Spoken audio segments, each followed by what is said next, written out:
ಕರ್ನಾಟಕದಲ್ಲಿ ಕೊರೋನಾ ಪ್ರಕರಣಗಳು ಹೆಚ್ಚುತ್ತಿದ್ದು ಮೇ 29ರಿಂದ ಶಾಲಾ ಕಾಲೇಜುಗಳು ಮರು ಆರಂಭವಾಗ್ತಿವೆ. ಕೊರೋನಾ ಭೀತಿ ನಡುವೆ ಶಾಲಾ ಮಕ್ಕಳು ಶಾಲೆಗೆ ಹೋಗಬೇಕಾ? ಸೋಂಕಿನಿಂದ ಮಕ್ಕಳು ಯಾವ ರೀತಿ ಪಾರಾಗಬೇಕು? ಇದರ ಬಗ್ಗೆ ಸರ್ಕಾರ ಮತ್ತು ಕ್ಯಾಂಪ್ ಸಂಘಟನೆಗಳ ಗೈಡ್ಲೈನ್ಸ್ ಏನು ಎಂಬುದರ ಬಗ್ಗೆ ನಾವು ಹೇಳ್ತೀವಿ. ಅದಕ್ಕೂ ಮೊದಲು ಬಾಸ್ ಟಿವಿ ಕನ್ನಡ ಚಾನೆಲ್ ಅನ್ನು ಸಬ್ಸ್ಕ್ರೈಬ್ ಮಾಡಿ. ರಾಜ್ಯದಲ್ಲಿ ಕೊರೋನಾ ದಿನದಿಂದ ದಿನಕ್ಕೆ ಹೆಚ್ಚಾಗುತ್ತಿದೆ. ಬಹು ಅಂಗಾಂಗ ವೈಫಲ್ಯದಿಂದ ಬಳಲುತ್ತಿದ್ದ 84 ವರ್ಷದ ಕೊರೋನಾ ಸೋಂಕಿತ ವೃದ್ಧರೊಬ್ಬರು ಶನಿವಾರ ಬೆಂಗಳೂರಿನಲ್ಲಿ ಮೃತಪಟ್ಟಿದ್ರು. ರಾಜ್ಯದಲ್ಲಿ ಸೋಂಕಿತರ ಸಂಖ್ಯೆ 40ಕ್ಕೆ ಏರಿಕೆಯಾಗಿದೆ. ಬೆಂಗಳೂರಿನ ಮಲ್ಲೇಶ್ವರಂ ಮತ್ತು ರಾಜಾಜಿನಗರದಲ್ಲಿ ಮತ್ತಿಬ್ಬರಿಗೆ ಕೊರೋನಾ ಸೋಂಕು ತಗುಲಿದೆ. ಮುಂದಿನ ವಾರ ಮೇ 29ರಿಂದ ರಾಜ್ಯದಲ್ಲಿ ಶಾಲೆಗಳು ಪುನಾರಂಭವಾಗ್ತವೆ. ಮಕ್ಕಳನ್ನ ಶಾಲೆಗೆ ಕಳುಹಿಸುವುದು ಹೇಗೆ ಅಂತ ಪೋಷಕರು ಆತಂಕಗೊಂಡಿದ್ದಾರೆ. ಮಕ್ಕಳಿಗೆ ಮಾಸ್ಕ್ ಧರಿಸಿ ಶಾಲೆಗೆ ಕಳುಹಿಸುವಂತೆ ಪೋಷಕರಿಗೆ ಶಾಲೆಗಳ ಆಡಳಿತ ಮಂಡಳಿ ಸೂಚನೆ ನೀಡುತ್ತಿವೆ. ಶಾಲಾ ಕಾಲೇಜು ಸಿಬ್ಬಂದಿಗೂ ಮಾಸ್ಕ್ ಕಡ್ಡಾಯ ಮಾಡಲಾಗಿದೆ. ಪೋಷಕರು ಆತಂಕ ಪಡುವ ಅಗತ್ಯವಿಲ್ಲ, ಆದರೆ ಮುಂಜಾಗೃತಾ ಕ್ರಮವಾಗಿ ಎಚ್ಚರಿಕೆಯಿಂದ ಇರಬೇಕು ಎಂದು ಕ್ಯಾಂಪ್ ಸಂಘಟನೆಯ ಪ್ರಧಾನ ಕಾರ್ಯದರ್ಶಿ ಶಶಿಕುಮಾರ್ ಅವರು ಮಾಹಿತಿ ನೀಡಿದ್ದಾರೆ. ಕೋವಿಡ್ ಪತ್ತೆ ಆಗ್ತಾ ಇರೋ ಹಿನ್ನೆಲೆಯಲ್ಲಿ ಶಾಲಾ ಕಾಲೇಜುಗಳು ಪುನಃ ಪ್ರಾರಂಭ ಆಗುತ್ತೆ. 29ನೇ ತಾರೀಕಿಂದ ರಾಜ್ಯಾದ್ಯಂತ ಶಿಕ್ಷಣ ಸಂಸ್ಥೆಗಳು ಪ್ರಾರಂಭ ಆಗೋ ಹಿನ್ನೆಲೆಯಲ್ಲಿ ಯಾರೂ ಕೂಡ ಆತಂಕಕ್ಕೆ ಒಳಗಾಗೋದು ಬೇಡ.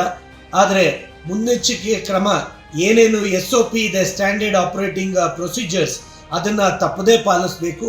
ಈಗಾಗಲೇ ನಮ್ಮ ಸದಸ್ಯ ಶಾಲೆಗಳಿಗೆ ಒಂದು ಮನವಿ ಮಾಡಿದ್ದೇವೆ. ಜಾಗೃತಿಯನ್ನು ತೆಗೆದುಕೊಳ್ಳಿ.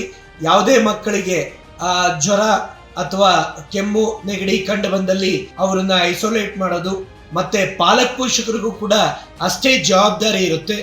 ತಮ್ಮ ಮನೆಯಲ್ಲಿ ಇಂಥ ಯಾವುದೇ ಸಿಂಪ್ಟಮ್ಸ್ ಬಂದರೂ ಕೂಡ ಅವರನ್ನ ಶಾಲೆಗೆ ಕಳಿಸಬಾರ್ದು. ಸಾಮಾಜಿಕ ಅಂತರವನ್ನು ಕಾಯ್ದುಕೊಳ್ಳುವಂಥ ಒಂದು ವ್ಯವಸ್ಥೆ ಇದೀಗ ಏನು ಅನಿವಾರ್ಯತೆ ಇಲ್ಲ. ಆದರೂ ಕೂಡ ಮುನ್ನೆಚ್ಚರಿಕೆ ಕ್ರಮದಲ್ಲಿ ಹೈಜಿನಿಕ್ ಮೆಷರ್ಸನ್ನು ಕಾಪಾಡ್ತಕ್ಕಂಥದ್ದು ಶಾಲೆಯ ಕರ್ತವ್ಯವೂ ಆಗತ್ತೆ. ಹಾಗಾಗಿ ಪಾಲಕ ಪೋಷಕರು ಯಾವುದೇ ರೀತಿ ಗಾಬರಿಗೆ ಒಳಗಾಗೋದು ಬೇಡ. ಯಾಕೆಂದರೆ ಇದು ಆ ಮಟ್ಟದಲ್ಲಿ ಕೋವಿಡ್ ಏನು ಹರಡ್ತಾ ಇಲ್ಲ. ಇನ್ನು ನಮ್ಮ ಶಿಕ್ಷಣ ಇಲಾಖೆ ಜೊತೆಗೆ ಆರೋಗ್ಯ ಇಲಾಖೆ ಇವುಗಳ ಮಾರ್ಗದರ್ಶನ ಅದನ್ನು ಕೂಡ ಕಾದು ತದನಂತರ ನಾವುಗಳು ಮುಂದೆ ಏನಾದರೂ ಅಗತ್ಯತೆ ಇದ್ದರೆ ಅಂತ ಒಂದು ಪಾಲನೆಯನ್ನ ಮಾಡಬೇಕಾಗತ್ತೆ ಅನ್ನತಕ್ಕಂಥ ಒಂದು ಮನವಿಯನ್ನ ಮಾಡ್ತಾ ಇದ್ದೇವೆ. ರಾಜ್ಯದಲ್ಲಿ ಕೊರೋನಾ ಹೆಚ್ಚಾಗುತ್ತಿರುವ ಹಿನ್ನೆಲೆಯಲ್ಲಿ ಸಿಎಂ ಸಿದ್ದರಾಮಯ್ಯ ಅವರು ಆರೋಗ್ಯ ಸಚಿವರಿಗೆ ಸೂಚನೆ ನೀಡಿದ್ದಾರೆ. ಆರೋಗ್ಯ ಸಚಿವರ ಜೊತೆ ಮಾತುಕತೆ ನಡೆಸಿರುವ ಸಿಎಂ ಸಿದ್ದರಾಮಯ್ಯ ಯಾವುದೇ ಕ್ರಮ ತೆಗೆದುಕೊಳ್ಳುವುದಕ್ಕೂ ಹಿಂದೇಟು ಹಾಕಬೇಡಿ, ಏನೇ ಕ್ರಮ ತೆಗೆದುಕೊಳ್ಳಬೇಕೆಂದರೂ ತಜ್ಞರ ಜೊತೆ ಚರ್ಚಿಸಿ ನಿರ್ಧಾರ ಕೈಗೊಳ್ಳಿ ಎಂದು ಸೂಚಿಸಿದ್ದಾರೆ. ಆರೋಗ್ಯ ಇಲಾಖೆ ಈಗಾಗಲೇ ಮುನ್ನೆಚ್ಚರಿಕೆ ಕ್ರಮಗಳನ್ನು ಕೈಗೊಂಡಿದೆ. ಕೊರೋನಾ ಬಗ್ಗೆ ಜನರು ಆತಂಕ ಪಡುವ ಅವಶ್ಯಕತೆ ಇಲ್ಲ. ಕೊರೋನಾ ಲಕ್ಷಣ ಇದ್ದವರು ಟೆಸ್ಟಿಂಗ್ ಮಾಡಿಸಿಕೊಳ್ಳಿ. ಜನನಿಬಿಡ ಪ್ರದೇಶದಲ್ಲಿ ಮುನ್ನೆಚ್ಚರಿಕೆ ವಹಿಸಬೇಕು.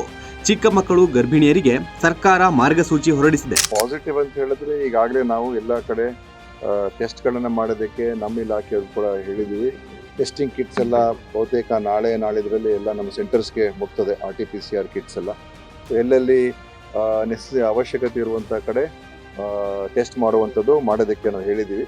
ವಿಶೇಷವಾಗಿ ಯಾರಿಗೆ ಸಾರಿ ಕೇಸಸ್ಸು ಕಡ್ಡಾಯವಾಗಿ ಟೆಸ್ಟ್ ಮಾಡಬೇಕು. ನಮ್ಮ ಆಸ್ಪತ್ರೆಗಳಿರುವಂಥನ್ನು ಟೆಸ್ಟ್ ಮಾಡಬೇಕು.